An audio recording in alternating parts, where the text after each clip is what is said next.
오늘 함께 나눌 하나님 말씀의 제목은 이 기억력이라는 말씀으로 우리 함께 나누도록 하겠습니다.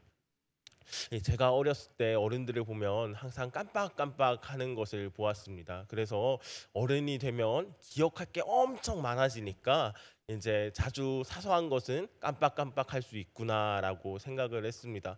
그런데 어느 날 한 생각이 들었습니다. 하나님은 너무나 오래 사신 분이니까 혹시나 나를 기억하면 못하면 어떡하지라는 생각이 들었습니다. 하나님이 나를 기억하지 못하면 어떻게 될까요? 하나님 나를 기억하고 있는 것일까요? 그러한 질문했던 것을 오늘 설교를 준비하며 한번 생각이 났습니다.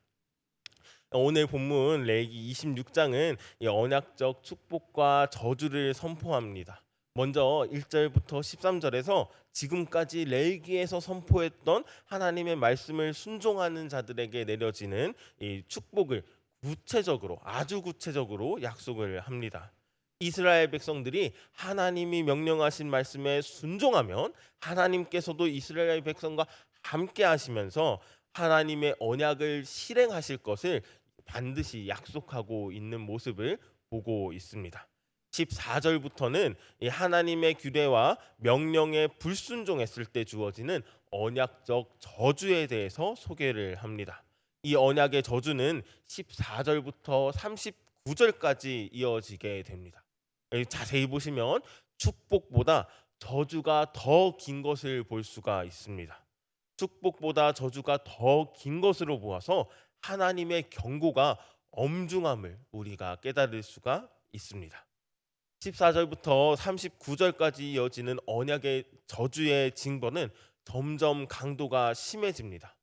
언약의 말씀에 불순종하면 적들이 공격을 해올 것이고 가나안 땅을 차지하고 땅은 가뭄으로 인해서 황폐하게 될 것입니다.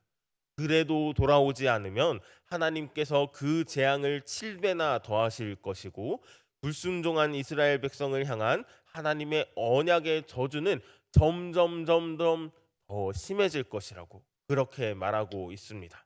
27절에서 39절은 언약 저주의 절정을 말합니다. 최악의 심판은 이 저주 전쟁이고 전쟁으로 말미암아 온 땅이 황폐하게 되고 심각한 기근을 겪고 가나안 땅도 황폐하게 될 뿐만 아니라 이스라엘이 하나님보다 소중하게 여기던 그 산당조차 무너지게 될 것이라고 그렇게 얘기하고 있습니다. 제가 가장 잔인하다고 느껴지는 저주는 바로 29절이었습니다. 전쟁으로 인한 기근으로 너희는 너희 아들들의 살을 먹고 딸들의 살을 먹을 것이다 라는 저주입니다. 정말 가혹한 것은 이 말씀이 이스라엘의 역사에 그대로 이루어지게 됩니다. 북이스라엘 왕 여호람의 때 일이었습니다. 열왕기하 6장 28절에서 29절 말씀인데요. 제가 한번 읽어 드리겠습니다. 또 이르기를 무엇이냐 하니 여인이 대답하되 이 여인이 내게 이르기를 내 아들을 내놓아라 우리가 오늘 먹고 내일은 내 아들을 먹자 하매 우리가 드디어 내 아들을 삶아 먹었더니 이튿날에 내가 그 여인에 이르되 내 아들을 내놓아라 우리가 먹으리라 하니 그가 그의 아들을 숨겼나이다 하는지라. 북이스라엘뿐만 아닙니다. 이것은 남유다에게도 동일하게 적용됩니다. 예레미야 애가 2장 20절입니다. 여호와여 보시옵소서 주께서 누구에게 이같이 행하셨는지요 여인들이 자기 열매 곧 자기가 낳은 아이들을 먹으오며 제사장들과 선지자들이 어찌 주의 성소에서 죽임을 당하리오리까. 자기 자녀까지 삶아 먹는 아주 비참한 기근이 불순종한 이스라엘 역사에 그대로 이루어지게 됩니다. 불순종으로 인해서 모든 것이 망가진 때입니다. 현실을 보면 좌절과 절망으로 어떠한 것도 할 수 없는 때입니다.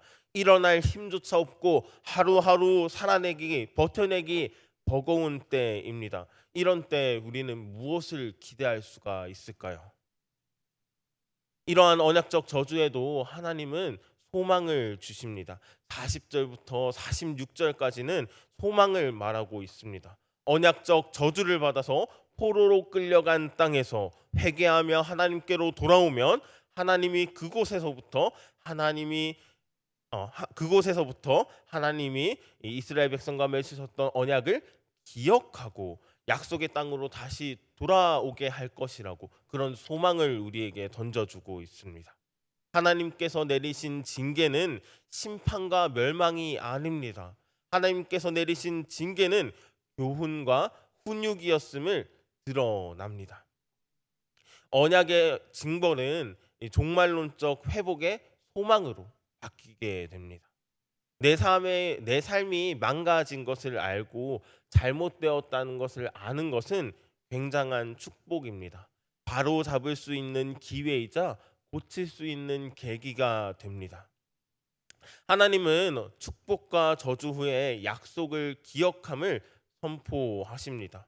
하나님은 26장의 언약적 축복과 저주의 말씀을 길게 서술하며 이스라엘 백성이 자기가 스스로 현재 어느 위치인지 점검하기 원하셨습니다. 내가 어느 위치인지 어느 자리인지 명확하게 점검해야 합니다. 그래야 스스로 깨닫고 회개하고 끌려간 땅에서도 징벌을 달게 받으며 하나님과 맺었던 그 언약을 기억할 수가 있습니다. 이스라엘 백성들은 하나님의 말씀을 거역했습니다. 하나님의 말씀에 대해서 신실하지 못했습니다. 언약을 맺고 언약으로 서로를 묶었음에도 불구하고 하나님께 신실하지 못했습니다. 그러나 너무나 감사한 것은 하나님이 기억하신다는 사실입니다. 42절 말씀입니다. 나는 야곱과 맺은 언약, 이삭과 맺은 언약, 아브라함과 맺은 언약을 생각하며 너희 땅을 기억할 것이다. 이후에도 계속해서 하나님이 언약을 기억하십니다. 44절 나는 그들과 맺은 언약을 깨뜨리지 않겠다. 나 여호와가 그들의 하나님이기 때문이다. 45절 내가 첫 세대와 맺은 언약을 기억하고 그들을 저버리지 않겠다. 이게 무슨 말인가요? 하나님이 언약을 기억한다고 말씀하십니다. 비록 오늘 나는 하나님의 말씀을 거역하고 말씀에 대해서 신실하지 못하고 비록 말씀을 기억하지 못할지라도 하나님께 대하여 진실하지 못하지만 하나님이 우리를 기억하십니다. 내 환경이 어떠하든지 언제나 회복의 길이 열려 있습니다. 혹독한 상황 속에서도 하나님의 본신은 멸절이 아니라 회복에 있습니다. 땅을 잃고 자식을 잡아먹고 이방 땅에서 쫓겨다니는 절망적인 상황 속에서도 희망이 있습니다. 우리의 희망이 무엇입니까?